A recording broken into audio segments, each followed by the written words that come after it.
આ અમુક અમુક માણસો એમ કહેતા હોય ને કે એકચ્યુઅલી આમ, તો એવા લોકોને જઈને કહી દેવાનું કે અત્યારે છે ને કોઈની ભલાઈનો જમાનો નથી. કારણ કે જો આપણે કોકનું સારું વિચારશું ને તો પણ એ આપણા ઉપર ડાઉટ જ કરશે કે એ મારા વિશે એટલું સારું કેમ વિચારે છે, એમાં કંઈક ગડબડ લાગે છે, એને આપણા ઉપર એવો ડાઉટ જાહે. અને જો આપણે બીજાને સમજાવીને એની કરતાં આપણે ખુદે સમજી જવાનું. કારણ કે આપણે બીજા સામે બદલો લઈને એની કરતાં આપણે ખુદે એની સામે બદલાઈ જવાનું. એમાં જ આપણી ભલાઈ છે. અત્યારે જો આ જિંદગી છે ને એમાં બધાને કંઈકનો કંઈક પ્રોબ્લેમ તો હોય જ. કોઈની જિંદગી એવી નથી કે એની જિંદગી સરળ છે, એની જિંદગી આસાન છે, એની જિંદગીમાં કંઈ પ્રોબ્લેમ જ નથી.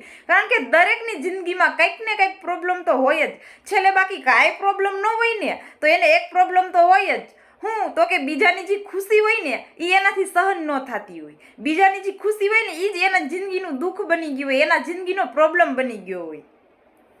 કોઈ પણ વસ્તુ આપણી જિંદગીમાં હોય ને તો આપણે એની કદર ન કરીએ, એની કિંમત આપને ન સમજાય. અને જો એ વસ્તુ આપણી જિંદગીમાંથી વહી જાય ને તો જ આપણે એની કિંમત સમજાય, એની કદર કરીએ આપણે. પછી એ વસ્તુ હોય તોય ભલે, એ માણસ હોય તોય ભલે, અને કોઈ સંબંધ હોય તોય ભલે, પણ જ્યાં સુધી આપણી પાસે રહે ને ત્યાં સુધી આપને કોઈ દિવસ એની કદર નહીં થાય. જો એ આપણાથી દૂર વહી જાય ને તો જ આપને એની કદર થાય. એટલે સમયસર કદર કરતા શીખી લેજો. કારણ કે જો સમયસર કદર નહીં કરો ને તો સુકાઈ ગયેલા વૃક્ષને પાણી પાવો ને એની બરાબર થાય. કારણ કે જ્યારે એ વ્યક્તિને ભરોસો, વિશ્વાસ, લાગણી બધુંય પૂરું થઈ જાય અને પછી તમે એની પર પ્રેમ લૂંટાવો ને તો એ બધું વ્યસ્ત જ છે તમારું. એટલે જ્યારે સમય છે ને સમયસર એની કદર કરતા શીખી જાઓ.